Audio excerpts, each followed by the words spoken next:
Good evening, student. Welcome to JKSSB Adda 614. My name is Sakshi Vishnoi and today I am here to teach you the topic number system. मैं ये उम्मीद करती हूँ कि आप लोग अपना सिलेबस देख चुके होंगे और उस सिलेबस में एक टॉपिक है नंबर सिस्टम. ठीक है, तो उसी नंबर सिस्टम को आज हम शुरू कर रहे हैं. इसके जितने भी सब टॉपिक्स हैं हम डे बाय डे एक एक करके कवर करते हुए चलेंगे. जैसे आज मैं जो कराने वाली हूँ बेसिकली इस टॉपिक के अंदर जो सब टॉपिक आता है क्लासिफिकेशन ऑफ नंबर्स, वो हम आज देखने वाले हैं. ये नंबर्स क्या होते हैं, कैसे होते हैं, ये सारी चीज़ें मैं आपको समझा दूंगी आज. लेकिन इन नंबर्स पर हम किस तरीके से ऑपरेशंस परफॉर्म करते हैं, किस तरीके से हमें एग्जाम में क्वेश्चंस पूछे जाते हैं, कि किस तरीके से हम उसमें फाइंड आउट कर सकते हैं, कम टाइम में एकदम आंसर्स निकाल सकते हैं, ये सब चीज़ें हम डे बाय डे सारी सीखते हुए चलेंगे. तो आज जैसे मैं इस टॉपिक को शुरू करने वाली हूँ क्लासिफिकेशन ऑफ नंबर, तो जैसे ये टॉपिक हमारा खत्म होगा हम दूसरा टॉपिक शुरू कर देंगे. जैसे इसी के अंदर आता है एक डिविजिबिलिटी आपका टॉपिक आता है, और जैसे ये वाला जो टॉपिक है यहाँ पे डेसिमल्स वाला, इसके ये जो पार्ट्स होते हैं ये भी अपने आप में एक लेक्चर ले जाएगा. तो ये सारी चीज़ें हम डे बाय डे कवर करते हुए चलेंगे. ठीक है, तो अब सबसे पहले जैसे समझना है हमें नंबर सिस्टम का फर्स्ट टॉपिक नंबर. अब हम मैथ्स में अभी तक हमेशा से ही नंबर्स के साथ खेलते हुए आए हैं, और अभी हम क्लास 5th या 6th के तो बच्चे हैं नहीं कि हमें इनकी एक एक चीज़ की डेफिनेशन लिखने की ज़रूरत है या क्या चीज़ है. इतना हमें पता है हमें इन्हीं नंबर्स के साथ अपने ऑपरेशंस परफॉर्म करने हैं और कम टाइम में आंसर निकाल के लेकर आना है. तो सबसे पहले समझते हैं नंबर्स होते क्या हैं. तो नंबर को जो फर्स्ट टाइम यहाँ पे कैटेगराइज किया गया है वो दो टाइप में किया गया है, एक रियल नंबर और एक इमेजिनरी नंबर्स. तो जैसे आपके जो इमेजिनरी नंबर्स होते हैं वो नंबर्स होते हैं, जैसे आपने अपनी क्लास में एक बार पढ़ा होगा कि आई, इसको बोला जाता है आयोटा. ठीक है, तो जैसे आई होता है इसकी जो वैल्यू होती है वो होती है √-1, और इसी का अगर हम स्क्वायर कर दें तो हमारी वैल्यू आ जाएगी -1, और वहीं अगर इसका 4 कर दे पावर तो हमारी +1. ये वाली जो वैल्यूज़ होती हैं ये कहीं ना कहीं हमारी इमेजिनरी नंबर्स में कंसीडर की जाती हैं. वहीं जब आपका रियल प्लस ये इमेजिनरी नंबर बन जाता है उसी को बोला जाता है कॉम्प्लेक्स नंबर. ठीक है, तो ये तो हमारा इनका इमेजिनरी नंबर्स का हो गया. इससे हमारे क्वेश्चंस बिल्कुल ना के बराबर पूछे जाते हैं. आई डोंट थिंक कि पूछा भी जाएगा. ठीक है, अब मेन जो चीज़ आती है हमारा ये आता है रियल नंबर. तो रियल नंबर में सबसे पहले कैटेगराइज किया गया रैशनल नंबर और इरेशनल नंबर्स. अब आपके रैशनल नंबर्स होते क्या हैं? देखो, रैशनल नंबर्स आपके वो होते हैं जिनको आप P/Q के फॉर्मेट में लिख सकते हो, where Q does not equals to 0. It means जब भी आप किसी भी नंबर को इस तरीके से P/Q के फॉर्म में लिख पा रहे हो, मतलब उसका न्यूमरेटर डिनोमिनेटर आप दे पा रहे हो, where Q does not equals to 0, मतलब डिनोमिनेटर आपका कभी भी 0 नहीं होना चाहिए, तो वो जो नंबर होगा आपका वो रैशनल नंबर में गिना जाएगा. वहीं जो आपके इरेशनल नंबर्स होते हैं इनको आप कभी भी P/Q के फॉर्मेट में नहीं लिख सकते हैं. जैसे आपका √5 हो गया, √2 हो गया, √3 हो गया, पाई हो गया. पाई वाला क्वेश्चन एग्जाम्स में कई बार पूछा गया है कि पाई आपका रैशनल नंबर है या इरेशनल नंबर है. वो आपका इरेशनल नंबर होता है. वहीं पर जो पाई की वैल्यू होती है, पाई की वैल्यू क्या होती है 22/7, ये आपका रैशनल नंबर है. समझ रहे हैं आप, मतलब कितना डिफरेंस आ जाता है. आप वहीं पर दिमाग में घूम रहे हैं, अच्छा ठीक है पाई तो 22/7, अच्छा ठीक है रैशनल, बट एक्चुअल में पाई आपका इरेशनल होता है और उसकी जो वैल्यू है 22/7 वो एक रैशनल नंबर है. रैशनल नंबर में आपके पॉजिटिव और निगेटिव दोनों नंबर्स आते हैं. जैसे आपका +1, -5, √16. अब आप सोचेंगे यहाँ पे मैम ने सारे रूट वाले लिखे हैं, इरेशनल बता दिया, √16 को रैशनल क्यों बोल रही हैं? क्योंकि हमें पता है जब हमारी अंडर रूट से वैल्यू बाहर आती है तो 16 की वैल्यू बाहर क्या आती है 4. अब 4 के तो अपॉन में हम 1 लिख सकते हैं, बन गया ना रैशनल नंबर. तो इसे ये हमारी P की वैल्यू हो गई, ये हमारी Q की वैल्यू हो गई, P/Q के फॉर्मेट में आ गया. तो ये आपके रैशनल नंबर हो गए, ये आपके इरेशनल नंबर हो गए. ठीक है, अब इरेशनल नंबर में ही ये जो मैंने एक चीज़ लिखी है ये मैं अभी एक्सप्लेन करूँगी जब मैं आपको डेसिमल एक्सप्लेन करूँगी. ठीक है, तो अब रैशनल नंबर में हमारी फिर से कैटेगराइज किया गया है इंटीजर्स और डेसिमल्स में. अब इंटीजर्स क्या होते हैं? देखो, इंटीजर्स को हमारा क्या है, इंटीजर्स हमारे पॉजिटिव, निगेटिव, नॉन पॉजिटिव और 0 ये सब आता है. तो जैसे अब आपने देखा है एक नंबर लाइन हम ऐसे बनाते हैं जिसमें बीच में ऐसे 0 होता है, इधर फिर प्लस वाली वैल्यूज़ होती हैं .. +∞, एंड इधर -2 ... -∞, ऐसे ही होती है ना एक नंबर लाइन हमारी. तो इस नंबर लाइन में देखो, ध्यान से देखो, जो ये आपकी 0 वाली वैल्यू है ना, ये तो आपका हो जाता है न्यूट्रल वैल्यू. ठीक है, ये तो न्यूट्रल हो गई. बट इसके बाद जो आपका ये 1 2 3 एंड प्लस इन्फिनिटी तक जा रहा है, ये वाले जो नंबर हो गए ये आपके हो गए पॉजिटिव इंटीजर्स. वहीं जो आपके -1 से लेकर -∞ तक जा रहे हैं ये आपके हो गए नेगेटिव इंटीजर्स। 0 आपका हो गया न्यूट्रल। अब नॉन पॉजिटिव, अब नॉन पॉजिटिव का मतलब क्या हुआ, जो नंबर पॉजिटिव नहीं है। तो जो नंबर पॉजिटिव नहीं है मतलब 0 से लेकर minus infinity, 0 to minus infinity. Non negative, जो नेगेटिव नहीं है मतलब 0 से लेकर प्लस इन्फिनिटी। इतनी चीज़ें क्लियर हो गई, इनमें कंफ्यूज मत होइएगा। एग्जाम में वो पॉजिटिव और नेगेटिव ना देकर ऐसा भी कर सकता है कि नॉन पॉजिटिव नॉन नेगेटिव देते, तो ध्यान रखिएगा उसमें 0 इंक्लूड होता है, ठीक है। वहीं अगर हम ऐसे बात करें कि जो आपका ये 1 से लेकर प्लस इन्फिनिटी के नंबर होते हैं, इन्हीं को हम नेचुरल नंबर्स कहते हैं, ठीक है। और जब इन्हीं नंबर में हम 0 को भी इंक्लूड कर लेते हैं, 0 टू प्लस इन्फिनिटी, यही आपका बन जाता है होल नंबर। कितना बेसिक सा, मतलब छोटा सा डिफरेंस है, लेकिन यहीं पर हम एग्जाम में गड़बड़ करके आ जाते हैं कि अच्छा ठीक है होल नंबर्स, क्योंकि पूछा गया एग्जाम में कि 0 आपका नेचुरल नंबर है या नहीं है, और आप सोचते हैं अच्छा 0 1 2 3 ये सब तो पॉजिटिव नंबर्स हैं, ठीक है डाल देते हैं। जबकि आपका जो 0 होता है नॉर पॉजिटिव नॉन नेगेटिव, ठीक है, ये आपका ना पॉजिटिव है ना नेगेटिव है, समझ गए।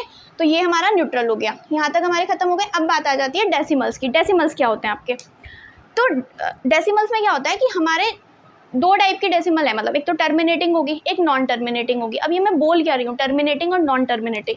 तो टर्मिनेटिंग में क्या होता है, जो आपकी टर्मिनेटिंग डेसिमल होगी, जैसे मैंने लिख दिया 6.14। अब बताइए इसके आगे कुछ आ रहा है, कुछ नहीं आ रहा, तो ये आपकी टर्मिनेटिंग डेसिमल है, मतलब इसके बाद कुछ नहीं है। जब आपने कोई डिवीजन किया उसके बाद यहाँ पर रिमाइंडर 0 आ गया, इस वजह से यही क्वोशंट है, तो ये आपका टर्मिनेटिंग है। लेकिन जब आपका नॉन टर्मिनेटिंग में होता है ना, तो नॉन टर्मिनेटिंग में 2 टाइप की वैल्यूज़ आती हैं। कैसी कैसी, एक तो ऐसे आ सकता है जैसे 6.14321776, मतलब पता ही नहीं है आगे क्या आता जा रहा है, कुछ नहीं पता।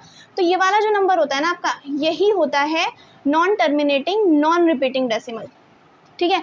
इसमें कोई भी नंबर आपका रिपीट नहीं हो रहा है, मतलब देखो 1432176, मतलब पता ही नहीं है कौन सा नंबर आगे आने वाला है, ठीक है। तो non terminating non repeating decimal. वहीं जब हम नॉन टर्मिनेटिंग रिपीटिंग डेसिमल की बात करते हैं तो वो कुछ इस तरीके से आता है, जैसे 6.2333333 ऐसा कुछ आया जा रहा है। तो अब आप समझ गए कि बस अब बाद में आगे भी 3333333 आना है, ठीक है। तो ये आपका हो गया नॉन टर्मिनेटिंग रिपीटिंग डेसिमल, ठीक है। तो अब ये सब क्या है, यहाँ पे ये इरेशनल नंबर में आ गया, तो इसको तो समझने वाली कोई चीज़ ही नहीं है, क्योंकि हमें आगे पता ही नहीं है कि आगे आने वाला नंबर क्या होगा, वो तो डिवीज़न ही करते जाएंगे, तो इसका तो कुछ नहीं है। बट आपके टर्मिनेटिंग डेसिमल और नॉन टर्मिनेटिंग रिपीटिंग डेसिमल पर क्वेश्चंस बनते हैं एग्जाम में, तो इन दोनों को हम अच्छे से एक लेक्चर में डिस्कस करेंगे। मैं वही बोल रही थी, डेसिमल वाला जो पोर्शन है एक लेक्चर तो ले ही जाएगा, या हो सकता है कि थोड़ा हमने कवर कर लिया, उसमें थोड़ा बहुत मैं नेक्स्ट टॉपिक का भी स्टार्ट कर दूँ। अब हमारे जो इंटीजर्स हैं, इसमें मैंने ये वाली सारी चीज़ें समझा दी आपको, डेसिमल भी समझा दिया है। अब नेक्स्ट आ जाते हैं कि जैसे पॉजिटिव नंबर्स हैं, इन पॉजिटिव के भी पार्ट्स हैं। प्राइम नंबर क्या होता है, कॉम्पोजिट नंबर क्या होते हैं, इवन क्या होते हैं, ऑड क्या होते हैं, परफेक्ट नंबर क्या होते हैं, और ये सारे के सारे पार्ट पॉजिटिव नंबर्स के हैं। इन नंबर में कोई भी नेगेटिव नंबर नहीं है, ठीक है। अब जैसे प्राइम नंबर क्या होते हैं, प्राइम नंबर का क्या होता है, डेफिनेशन लिखने की हमें कोई ज़रूरत नहीं है, ठीक है। प्राइम नंबर में क्या होता है, प्राइम नंबर एक ऐसा नंबर होता है जिसके सिर्फ 2 ही डिफरेंट फैक्टर होते हैं, उनमें से एक तो 1 होगा और एक वो नंबर खुद होगा। जैसे सपोज मैंने अगर बोला 11, तो 11 के अगर आप फैक्टर करेंगे तो फैक्टर हो पाएंगे क्या, फैक्टर क्या होते हैं, मल्टीपल क्या होता है, ये भी मैं आपको अच्छे से एक लेक्चर में समझाऊंगी, अभी जब मैं आगे आपको नंबर्स कराऊंगी। तो लेकिन अभी के लिए आप समझ लीजिए, जैसे 11 है, 11 का कोई फैक्टर नहीं होता। ऐसे आप फैक्टराइजेशन करते होंगे ना क्लास में, जैसे ऐसे करते हैं 24 का करते हैं, ऐसे 2 1 जा 2 2 जा ऐसे भी करते हैं, फैक्टराइजेशन करते हैं ना। और हम फैक्टर वैसे भी निकालते हैं, जैसे अगर हमें निकालना है 12 का फैक्टर तो ये निकालते हैं, 1 की टेबल में भी आता है, 2 में भी, 3 में भी, 4 में भी, 6 में भी, एंड देन 12, तो ये इसके फैक्टर्स हो जाते हैं, ठीक है। तो ये सारी चीज़ें मैं अभी बाद में भी सिखाऊंगी आपको, बट अभी के लिए देखिए कि 11 के फैक्टर हो पाएंगे, नहीं हो पाएंगे। 11 के सिर्फ 2 ही फैक्टर हैं, एक तो 1 क्योंकि वो हर एक नंबर का फैक्टर होता है, और 11। तो ऐसे नंबर जिनके सिर्फ 2 ही डिफरेंट फैक्टर होते हैं, एक 1 और एक वो नंबर खुद से, ऐसे नंबर्स आपके प्राइम नंबर्स कहलाते हैं। नेक्स्ट आपका कॉम्पोजिट नंबर, जो नंबर प्राइम नहीं है वो कॉम्पोजिट नंबर है, ठीक है। नेक्स्ट आपका इवन नंबर। इवन नंबर्स क्या होते हैं, जो कम्प्लीटली 2 से डिविजिबल हो जाते हैं और आपको रिमाइंडर 0 दे देते हैं, ठीक है। जैसे मैंने बोला 24, अब आप 24 को अगर 2 से डिवाइड करते हैं तो 2 1 जा 2, 4, 2 2 जा 4, 0, देखो रिमाइंडर 0 बच गया ना यहाँ पे। तो ये जो नंबर होगा 24, ये आपका इवन नंबर है। वहीं अगर मैं बोल दूँ 21, तो देखो 2 से करके 2 1 जा या 2 10 जा, डायरेक्टली देख लीजिए, 20 खत्म हो गया, वो रिमाइंडर क्या बचा आपका 1। तो ऐसा नंबर जहाँ पे हमारा कोई भी नंबर 2 से डिवाइड करने के बाद रिमाइंडर 0 दे देता है वो नंबर आपके इवन नंबर्स हो जाते हैं, एंड ऑड नंबर्स होंगे जहाँ पर 2 से डिवाइड करने पर आपका रिमाइंडर 1 बच रहा है। ठीक है, जो भी आपका रिमाइंडर होता है वो हमेशा डिवाइजर से छोटा ही होता है, तो अब जब 2 से ही डिवाइड कर रहे हैं तो उसका जो रिमाइंडर होगा वो 1 ही आ सकता है, इससे ज़्यादा बड़ा तो कोई आएगा नहीं। अगर 2 ही आ जाए रिमाइंडर तो वो ऑलरेडी डिवाइड हो जाएगा। ठीक है, तो जो भी हमारा रिमाइंडर है हमारे डिवाइजर से छोटा होता है, तो 2 का मतलब यही हो गया कि डिवाइड करने पर जब भी आपका रिमाइंडर 1 बच रहा है इट मीन्स वो आपका ऑड नंबर है। नेक्स्ट आपका परफेक्ट नंबर। परफेक्ट नंबर की डेफिनेशन समझ लीजिए क्या होती है। परफेक्ट नंबर एक ऐसा नंबर होता है जिसके फैक्टर्स का सम करने पर वो जस्ट उस नंबर का डबल हो जाता है। जैसे अगर सपोज मैं बोलती हूँ 6, ठीक है, या सबसे पहले एक एग्जांपल लेते हैं 4। तो 4 के फैक्टर क्या होते हैं 1, 2 एंड 4। अब देखिए इसका सम कीजिए, 1 + 2 3, 3 + 4 7। ये 7 क्या इसका डबल है? नहीं, तो इट मीन्स ये परफेक्ट नंबर नहीं है। वहीं अगर हम 6 की बात करें तो इसमें 1 है, 2, 3 एंड 6। अब इनका सम कीजिए, 6 और 3 9 और 2 11 और 1 12। अब देखिए 12 इसका जस्ट डबल है ना, इट मीन्स 6 आपका परफेक्ट नंबर है। ठीक है, तो हमारे जो परफेक्ट नंबर हैं अभी तक जितने नंबर्स पर मतलब क्वेश्चंस बने हैं वो मोस्टली 2 नंबर पर बने हैं, एक तो 6 पर और एक 28 पर। फिर भी मैं आगे के 2 नंबर आपको याद करा देती हूँ, 496 और 8128। ये 4 नंबर है जिन पर क्वेश्चन बनते हैं एग्जाम्स में, मतलब SSC CGL या इस लेवल पर अगर आप जाएंगे उसमें भी 496 तक क्वेश्चन बना है परफेक्ट नंबर पर, इससे ऊपर नहीं बना है। और अगर टोटल भी बात करें ना तो अभी तक सिर्फ 52 ही परफेक्ट नंबर खोजे गए हैं, उसके अलावा भी है ही नहीं।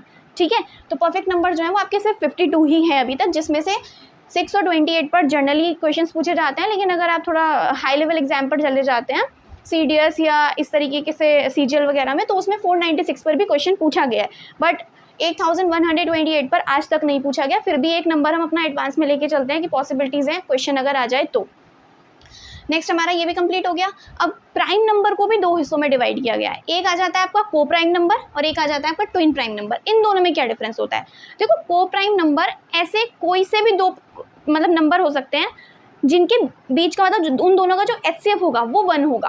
जैसे अगर सपोज दैट मैं बोलती हूँ 16 और 9, ठीक है, इसका अगर हम LCM करें 16 का, देखो 16 अगर इन दोनों का जो आप HCF निकालोगे, 16 का फैक्टर कैसे करते हैं 8 4 2 1, ठीक है, इसमें 9 का 3 3 ज़ा 1 ज़ा। बताइए कुछ भी कॉमन है? सिर्फ एक 1 ही तो कॉमन है। तो ये जो दोनों नंबर है ना ये को प्राइम नंबर हो जाएंगे आपके।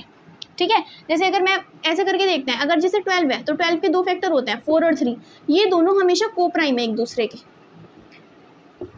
ठीक है, तो अब ट्विन प्राइम नंबर क्या होते हैं?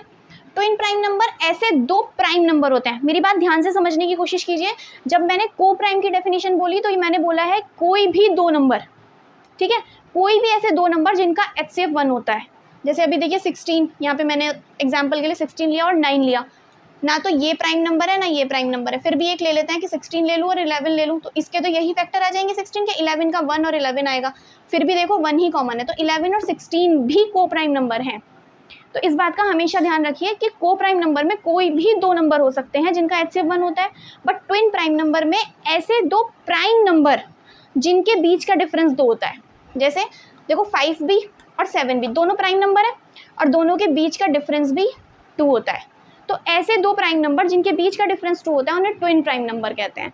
अब एग्जाम में क्वेश्चंस कैसे पूछे जाते हैं? जैसे ऐसे पूछे जा सकता है कि 1 to 100 में total number of prime numbers कितने हुए, या कॉम्पोजिट नंबर कितने हुए, और को प्राइम नंबर कितने हो जाएंगे इसमें, या ट्विन प्राइम नंबर 1 to 100 में कितने होते हैं, या 1 to 10 में कितने होते हैं। इनकी जो छोटी छोटी ट्रिक्स हैं, फॉर्मूलाज हैं कि किस तरीके से हम फाइंड आउट करते हैं, ये सारी चीज़ें मैं नेक्स्ट लेक्चर में आपको समझाऊंगी।